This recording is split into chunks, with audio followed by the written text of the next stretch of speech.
the law as it was written, as it was in place last year before there was a pandemic, is that all mail-in ballots must arrive by Election Day? Was that the Pennsylvania law? So actually, as of last year, we didn't have no excuse absentee ballots until this year. And in fact, we were actually quite fortunate that that happened before the pandemic. And the very first time that we've had that experience was during the primary season itself. So this is all relatively new to us here in Pennsylvania. So what is the deadline? What is the deadline that the Republicans are asking for in their legal case? So we were asking for, and we were able to receive, the fact that ballots could be processed that were stamped by the postage service by 8 p.m. on the election day, November 3rd, and they could be counted all the way up and until Friday. And the Republicans wanted to roll that back and not be able to count those votes that were in fact processed on election day.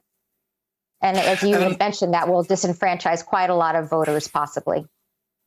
So if it's a close race, or maybe even if it isn't close, we can expect Donald Trump's lawyers to go back into court in Pennsylvania after Election Day, if Donald Trump comes in second in Pennsylvania, and try to get excluded all votes counted after Election Day.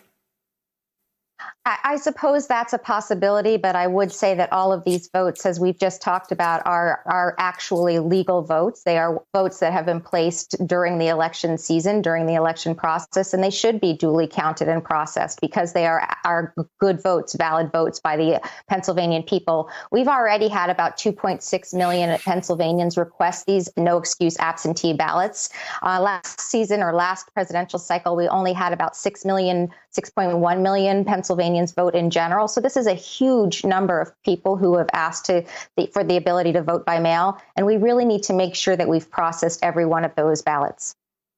Well, if there's a new case brought after the election to try to disallow votes counted after Election Day, it is entirely possible that Judge Barrett will be a Supreme Court justice who will be in a position to break that 4-4 tie vote that we saw.